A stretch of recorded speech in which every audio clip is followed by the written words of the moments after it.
Welcome to First Page Fridays. I'm April Dávila, first sit right here, and today we're going to look at somebody's first page. We're going to read it the way an agent would if you were querying them, or the way an editor at a publishing house might read it if they were just cracking this book for the first time. And then I'll come back up to the top, give some general suggestions, and then we'll just do some line edits as if I were working with a client of mine on their novel. Don't forget to like and subscribe, and if you would like to submit your first page, there's a link below this show, and you can send yours in and we'll put it in the queue. All right, so let's go ahead and get started. I'll move myself off to the side here, and we do have a title. This one's called The Ladysmiths, and I always like to give a little disclaimer. This is my first time reading it, so if I struggle a little with pronunciation, please be patient with me. All right, Shanafi stopped at the edge of the cliff and looked down. It was almost noon, and the temple forge below lay full in the sun. Carved from the high, curving cliffs by long-ago priestesses, its buildings grew seamlessly from the earth and arched into roofs. Stairways rose as if they had blossomed in place. The Sun Queen touched each building as if she knew it was dedicated to her alone, and each glowed golden in return piling light on top of light, except one. In the center, another building squatted, dark and sullen. All the shining beauty seemed suddenly false, a glittering web with a fat, poisonous spider at its center. The pit of Shanafi's stomach went cold, and all her fears rose chokingly up. She took a breath, wrestling them into submission. It was too late to be afraid now. She'd come all this way. Her father had already taken another apprentice. She took another breath and started down the stairs. The steps were narrow and sloped unevenly, but the stone was rough under her sandals, making it unexpectedly easy to climb. At the bottom, a tall girl in a long pale blue shema, its hem swirling around her ankles, came hurrying around the corner. She stopped and looked Shanafi up and down. "Have you come to be a ladysmith?" Shanafi wondered if she'd imagined scorn in the you. "Yes," she said, lifting her chin. "I am Shanafi. From Abhoy. You're just in time. They're doing a supplication at noon." All right. Entrancing here. Okay, and our system always takes, when you submit it, we have a form, and sometimes it often takes out the carriage return. So that's on us. I'm going to put them back where my best guess would be. But in general, we have a presumably young woman. She reads as a young woman. I'm not sure where it will look more deeply in that, but she has come to be a ladysmith, and that there's she wondered if she'd imagined scorn in the you. I love this because it's a little bit of like, are we meant to read this as she isn't quite qualified, or she's just worried that people will think she's not quite qualified? Like there's a little subtle nuance in there that's very interesting to me. And then that her response is, she lifts her chin. And yes, no equivocation, no explanation, just yes. And she lifts her chin. I'm Shanafi from Abhoy. I'm loving this character already. So let's start back up at the top. Shanafi stopped at the edge of the cliff and looked down. It was almost noon, and the temple forge below lay in the full sun. Okay, so she's at a cliff, looking down. There's a temple forge, which you don't know exactly what that is yet. That's okay. Lays in the full sun, so we know this is like a wide open space. Carved from the high, curving cliffs by long-ago priestesses, yes. Its buildings grew seamlessly from the earth and arched into roofs. Okay, so the temple forge. So the way this is phrased, I was picturing a forge that is a temple. And a forge, in my mind, is like an anvil. There's a fire. There's, it's a place where metalwork happens. And so when we get into this carved from the high curving cliffs by long ago priestesses, its buildings grew seamlessly from the earth and arched into roofs. I feel like I needed a little bit more of what is below. Because I'm getting the impression that it's more of a temple than a forge. But I'm not quite sure how to picture it. So there might need a little clarification in there. Okay, stairways rose as if they had blossomed in place. This also starts to get a little confusing because we're looking down, right? So Shanafi stopped at the edge of the cliff and looks down, but then stairways rose as if they had blossomed in place. So I would put We can do this. So from the structure below, as if they had blossomed in place. So like getting a little more specific about what the structure is, because I don't want to change your name of anything, but I wonder if there's a way. It's sounding more like a temple than a forge, and I wonder if there's a way to name it or describe it in a way that emphasizes all of this. Yeah, you just don't want any confusion on that first page. So maybe just don't even mention like the name of it, right? Maybe just describe what she sees. So, because again, you don't want to change the name of if this is clearly an important spot in the story. And so you might say it was almost noon, and the buildings below, carved from the high curving cliffs by long ago priestesses, grew seamlessly from the earth. I'm just going to mess with this. Forgive me, author. I'm just going to make suggestions. It's your story. You have to make the final decision. I'm just going to make some suggestions here. Okay, and the building below, or the fortress below, or okay, I'm going to just say, and the temple, lowercase t, temple below, carved from the high curving cliffs by long ago priestesses, grew seamlessly from the earth and arched into roofs. So now I'm curious, like how far below where Shanafi is standing are the rooftops? I'm trying to get a sense of scale here, because she's on a cliff looking down. She sees this, I'm assuming it's the temple. Bear with me, I'm sorry if it's not. Carved from the high curving cliffs, growing seamlessly from the earth and arched into roofs. So you might, let's see, how could we say this? To Shanafi, it almost seemed as if she could step out onto the rooftops. I don't know. That's probably not right. I'm just making guesses here, but I'm trying to give some scale. So hopefully you can see what I'm going for and then make it what fits your story. Stairways rose from the structure below as if they had blossomed in place. I mean, I do love this organic feel, the curved cliffs and the arches and all this. It has both a powerful and a feminine kind of feel to it in terms of how it's landing on the page. Stairways rose from the structure below as if they had blossomed in place. The Sun Queen touched each building as if she knew it was dedicated to her alone. Okay, so now we are introducing a new character, the Sun Queen. I'm picturing, when I hear the word Sun Queen, I'm picturing a human type individual, and I'm not sure how they're touching each of the buildings. So then my brain is like, okay, it's metaphorical. The sun and that this, in this belief structure of this world, the sun is a royal being.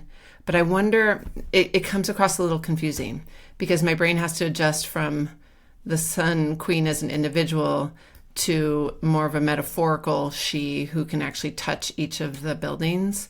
So I think you need to clarify a little bit.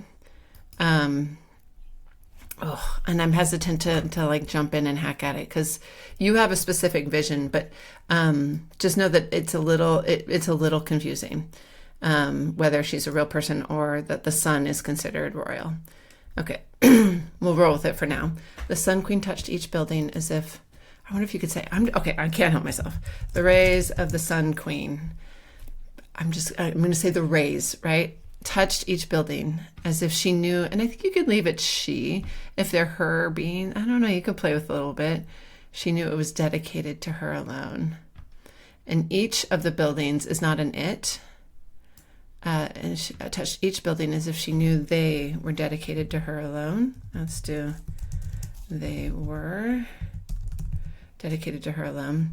And each glowed golden in return, comma, piling light on top of light, except one. In the center, okay, in the center of what? Like in the center of the canyon below? In the center of the collection of buildings? In the center of one building, there's another building. Okay, so in the center of the canyon below, I'm just going to say one building, because you said there's except one, right? So we'll say a single, so we're not repeating one. A single building squatted, dark and sullen. All the shining beauty seemed suddenly false. I love that. a glittering web with a fat poisonous spider at its center. I particularly like this if she's looking down over it, because you really get the image of like the way a spider web glistens in the sun, and then the spider like sits heavy in the middle, and the way that you've described like in the center of, I put the word canyon in there, but a single building, dark and sullen. Like, it's just wonderful imagery. And poisonous, right? It's just like, oh, this is danger right in the middle of all this light and love. The pit of Shanafi's stomach went cold, and all her fears rose chokingly up. She took a breath, wrestling them into submission. It was too late to be afraid now. She'd come all this way. Okay, she took a breath, wrestled those fears. Too late to be afraid now. Her father had already taken another apprentice. This is great. This is actually a really good line, because it tells us a lot about her. Like, she has a father, first of all. She was presumably his apprentice and has lost her position because he's taken someone else on as an apprentice. Like, she has set out on this journey, and there's no turning back. She took another breath and started down the stairs. The steps were narrow and sloped unevenly. And this, I would not make things easier on her as much as possible. Like, let's go ahead and just keep it hard. And also climbing. She's stepping down. And so this easy to climb, you'd want to, if you keep this, change this to descend. Hold on. My dog's having a moment. Okay, so, but my suggestion would be, okay, the steps were narrow and sloped unevenly, making them difficult to climb, making them difficult to descend. So we still, like, not climbing implies up, making them difficult to descend.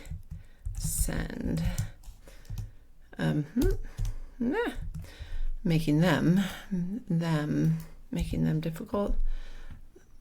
I guess it would be if it was a stairway. The steps were narrow and sloped unevenly, making them difficult to descend. Any little thing you can do to make things harder on your character, just do it. At the bottom, especially in these early pages, like, you want them to be working hard. At the bottom, a tall girl in a long pale shema, its hem swirling around her ankles, came hurrying around a corner. She stopped and looked Shanafi up and down. Have you come to be a ladysmith? Shanafi wondered if she imagined scorn in the you. Yes, she lifted her chin. I'm Shanafi from Aboy. You're just in time. Oops, let's do that. You're just in time. They're doing a supplication at noon.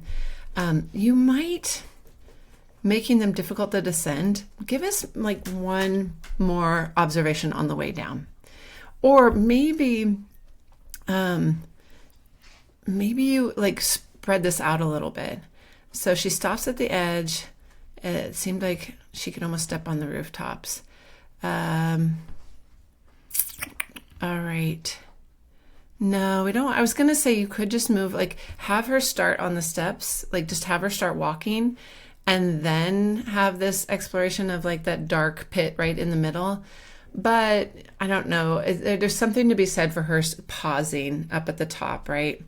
But maybe, is she pausing just to look at it? If so, maybe tell us how far she's traveled. Also, look for opportunities to tell us, how old is she? If she's applying to be a ladysmith, presumably she's not a child. But can you drop a hint? Like, if she, as it is right now, she reads to me as a young adult. If she is older, give her an ache or pain, right? Like, have her knees preemptively ache when she looks down that stairway, or maybe her shoulders are aching from the long, like, carrying a pack. I don't know, is she carrying anything? I don't know. How long has the journey been? I think you could give us a moment of that. Stairways. And I wonder if you could make it specific. The stairway before her rose from the structure below as if it had blossomed. If it's important that there are multiple stairways, then great. You can keep that, but maybe giving her a moment at the top to tell us how far she's come. Or it might belong in here. And it may be giving us a sense of, like, is she tall? Is she short? Is she she terribly thin, or is she pleasantly plump? Is she, you can give us, you can look for ways to find little hints of who she is. But already I feel like we get a decent sense of her. I'm getting the sense that she's young adult-ish. She's come a long way. She's made a big decision to do something, become a ladysmith, even though she maybe feels like she's not quite worthy for whatever reason. So if that's all landing accurately, like if I'm getting the right image in my head, then you don't need to do too much. Just look for opportunities to kind of reinforce those things. And I do think you could give us one more sentence in here as this, when you say the steps were narrow and sloped unevenly, making them difficult to descend. Maybe as she's going down it, have her pause and make one more observation of like the stairway hadn't seemed quite so long when she was standing at the top of it, if you want to give a sense of it being really long. Or perhaps there's some loose gravel on the stairs to indicate that like no one really uses these stairs, right? Think about what details might be interesting to the story that the reader could start to subconsciously even just lay into their mind about the story and what's to come. But this is all like icing on the cake. This is actually a really compelling first page. I love the world that you're setting. I do think a little bit of specificity would serve it. But in general, I like this character. I'm interested in this story. I would definitely turn the page and keep reading. So thank you, dear author, for sharing your work with us. And if this was not your page and you'd like to send yours in, there's a link below this video. You can click that link, send us your video, we'll put it in, or send us your first page and we'll put it in the queue. And until then, happy writing. I'll see you next Friday.